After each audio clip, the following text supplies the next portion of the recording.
Hello, my friends. Welcome to your seat at the table. I'm Rick, and this is Gray and White Mama, of course. And we are looking at yet another fanfic product from Stephen Cross. And like all of his products, this is very well made, very well professionally done, and has some awesome artwork in it. This Delanes military equipment, the Clans 3105 update. And ironically enough, if you've seen some of the other fanfics that I've had, some of the problems you have when you print them out is that the pages invert. Every other page is upside down, and there's a setting when we create the PDFs that fix it so it doesn't happen that way when they're printed. I can't tell you exactly that process. I can stumble my way through it if I have to, but telling you how, I don't know. But if you look at this one was saved in a manner that printed as it was saved. It was so when you print stuff, we're going to use a duplex machine and things like this. That sort of little detail matters. So in this case, everything was right side up, right where we wanted it to be, and it's just made it easier for me because I wasn't constantly having to flip up and down from each of the pages. And so we go into so we have Stephen Cross, the writer and designer, proofreading by Al Stalkis. I'm sorry. Artwork by Matt Plog and Chris S. Aka Colorbrand and Christian Borg, Shay Delane, and Bishop Steiner. All with some links to their websites where you can find more of their work. It's broken down into the forward, Kernsky's Children, Battle Armor and Tanks, Ilkan, Leakin Oasis, Aerospace Assets and Warships, OmniMechs, Star Captain Victor Malthus, and Quad Vs. All right, Quad Vs. I have mixed opinions. Now, I guess I'm not being fair because I've never had an opportunity to operate or run any of these Quad Bs in the field as an experiment, so it's hard for me to say. The entry on when the clans invaded in 3050, their ways, technology, and nature made them seem utterly alien. Even now, they're quite far removed from what many of the Inner Sphere would consider normal. But even after so many years in the Inner Sphere, the clans that have settled in the Inner Sphere changed to adapt. The surroundings are still dangerously unpredictable, mercurial, brutal, and honorable as and when needed. Right? So, vehicles and battle armor. For most of their existence, the clans have always looked down on vehicles as they elevated mech warriors to the pinnacle of their society. Clans' culture of dueling and fighting an opponent one-on-one was the pinnacle of skill and the true test of a warrior. Tanks with their larger crews were deemed as less honorable, with crews having to work together instead of standing alone, fighting alone, and winning glory alone, a mindset that dominated the warriors. Tanks and other ground vehicles were thus slowly pushed into second line and even third line forces like provincial garrison clusters to be crewed by other clans and Saloma units. Don't forget those. The exception being is Clan Hell's horses, who had a long tradition of armored combat and have tried to find ways to mitigate that. And once again, if you go and look Project Kirchhoff, that I have already done a video on, it covers a lot of that for Clan Hell's horses. Does a damn fine job of it. If you're a fan of the clans and a fan of Hell's Horses, that is a PDF that you really, really want to get your hands on, in my opinion, for what little that's worth. So anyhow, the continuation into things like we could see new stuff and some additional stuff. And I don't know if all the, I'm just making the assumptions that this is all fan made, all created by Stephen and his associates, so that none of this is actual borrowed technology. Although some of the or borrowed designs, although some of the designs can be upgraded versions of earlier stuff that would be canon at some point. I look at some of the artwork's fantastic. I mean, it really is. It's all that one would expect from the creators that are creating it, without a doubt. The Iowa combat vehicle. Right. The only downside I have with these things is, once again, ideally, this picture should be on this page and this entry. So it should be, there's the picture, there's the info. You open the book, there's everything. Instead, you have all the data on this page, and you can turn around to get to see the photo. And it can be, at a glance, if you didn't know any better, you're thinking this is that. You see, if you're not looking at the title over here, you're going, oh, that's this. It's at a casual glance, that can be a problem. So we got an 85-ton assault tank, 100-ton assault tank. Then we have an entry for the Ill Clan Lincoln Oasis, the last can of smoke clan con of smoke Milk Jaguar, blah blah blah. It gives a little bit more, a little bit of a bio on the man if you're not familiar with him. And one of the reasons the bio's there is because he was instrumental in a lot of changes during his time as Ilkan. That's what we're talking about. Aerospace assets and warships, of course. Anytime we can add more fighters is always a good thing. Warships and other stuff always a good thing. Here we got an assault Omni fighter, which is the one category in BattleTech starfighters that I've always felt was sort of under lacking. Um, we see the light, medium, and heavies quite a lot, but assaults get downplayed, and their impact on the arena is not as felt, I think, and I think that's a mistake. I have back in the day when I was running large campaign or running large units, and mostly was doing battle force. I love to have aerospace assets available, or at least airspace assets available, because of the flexibility they offer. And a couple, you have a couple flights of assault fighters, and boom, you just you can really change the battlefield in a hurry with those things.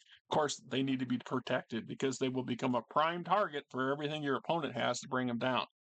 Another subject, and I brought this up many times while going through Stephen's material, is that we don't see as many.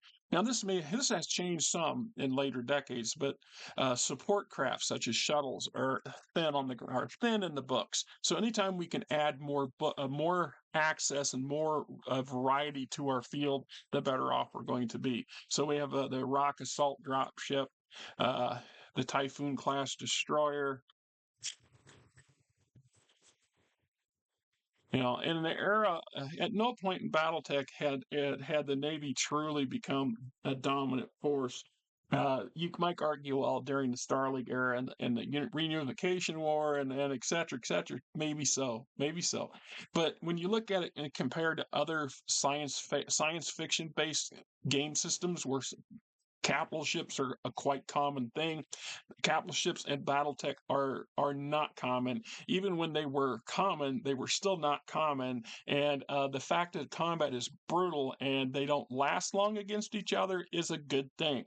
It would change the vibe of the entire BattleTech universe in the flavor if they were just all there all the time whenever one needed one. So the fewer of them, the better. And I wasn't overly disappointed when I watched that after uh, the Schism and the Word of Blake rampage and tirade, and the fall of the Republic, that most warships have gone back into the depths of myth and what was. So we got a transport cruiser, the heavy class cruiser. One of the things that the clans had discovered in the lead up to the invasion of the Inner Sphere was at that point they didn't know, or they were ignoring the data that was being sent back to them by the Wolf's Dragoons, that the Inner Sphere militaries did not have any warships at all. There were no warships. We don't talk about the Comstar fleet because at the time Comstar was keeping them under wraps on purpose. They didn't want anybody to know they had warships, because if it did, it would have enticed the House Lords to build these massive, expensive fleets of these extremely damaging and dangerous pieces of military hardware, and it would be detrimental to what Comstar's goals were at the time. And of course, after the clans invade, then Comstar reveals that they have a navy. But even then, Comstar's navy isn't on par with the Com Guards. And well, think about that. Out of nowhere, the Com Guards show up on the field, and they're fielding what, the equivalent of 40, 50 regiments of stuff. Well, if they'd have been doing that with their warship fleet, then of course we know that the battles to take Terra and to retake everything from Amorous were brutal, and that most of the surviving warships went on the Exodus. But there was no reason why the writers couldn't have decided that Comstar had squirreled away, I don't know, 50 warships, of some one scale or another, and had the means to maintain them and keep them running and updating them and crewing them. So, boom, suddenly out of nowhere, they could have been a massive intersphere fleet. That didn't happen because, in part, the clans arrived with a very tiny fleet in comparison. There wasn't a massive, they weren't rolling in here with 20 and 30 and 50 warships at a time, with each clan, fielding that kind of numbers. But what they did realize leading up to the invasion was that their existing fleet was old, very aged. Most of it was mothballed and came from, from the Star League era, literally making them hundreds of years old. Had needed grossly out, really needed to be upgraded and refitted to be functional, and that through attrition and age and time and pilfering and constant, the occasional fighting between clans, their warship fleet was diminished, and no real attempts to make any significant additions were made until the lead up to the invasion of the inner sphere. And Stephen does a good job of covering quite a bit of that and helping walking through that, which is very nice. Star Captain Victor Malthus, all right, the OmniMechs, the Gur Falcon medium mech, the Battleborn medium mech, the Grimmer heavy mech, the Jade Hawk Sabertooth, the Jade Hawk Saber, same thing. The Archon Assault Archon Assault Omni Mech. That's an ugly looking doohickey, right? The Turkina 2 Assault Mech. So this would have been based on the clan or the clan's field of Turkina, and the Turkina 2 would be the fans updated version of it or upgraded version of it. Unless I'm wrong, Stephen, by all means, correct me in the comments. Let's see, Strike Assault OmniMech Strike, the Cave Bear, and then we get into the last couple. I think are all those quads? I don't think they are.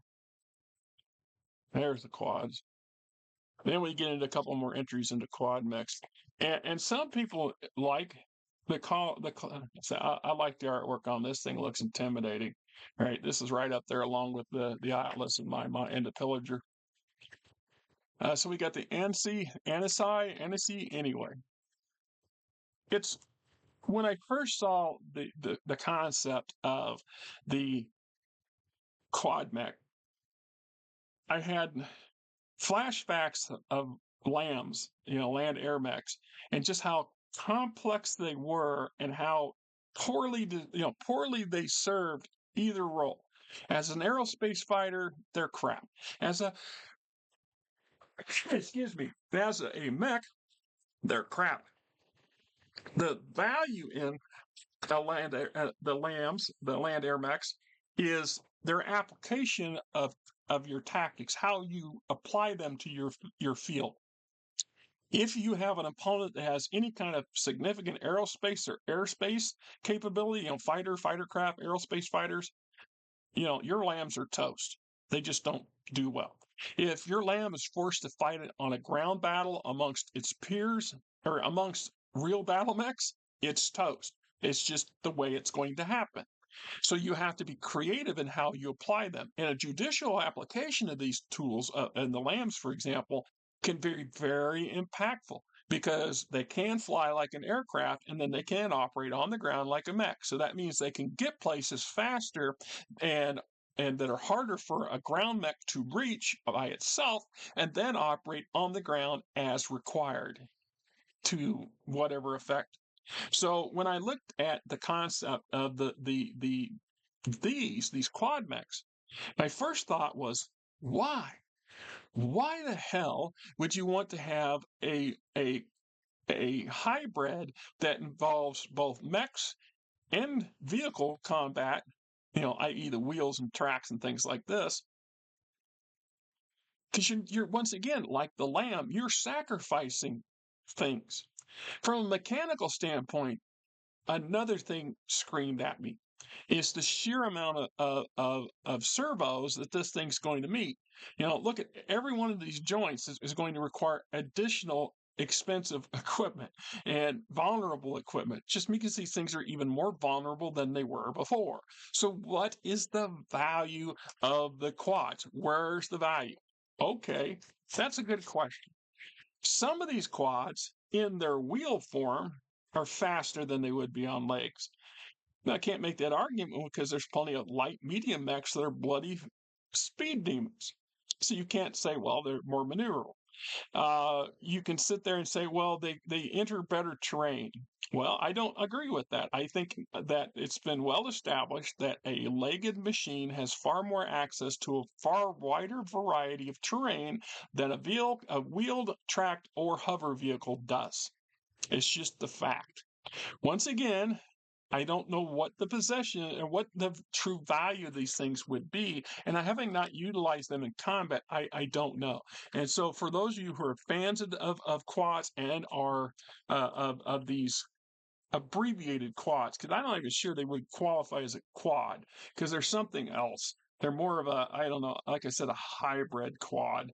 And because when I first thought about quad mechs, I thought about the four-legged versions, which had a lot of purposeful value in their specific niches, but a lot of players and a lot of pilots don't like them because of the limitations that the quad mechs provide and the issues that they crop up. So I don't know what, other than it was some vainglorious attempt by like the Hell's Horses to combine their love of ground combat vehicles and the rest of the clan's insistence on mechs being the dominant material that the clans are going to use.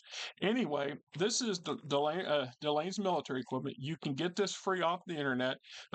If I remember, if I don't, somebody remind me. I'll go find the link to it and post it. That way you can download it yourself. It is a beautiful piece of work, very useful, very nice addition.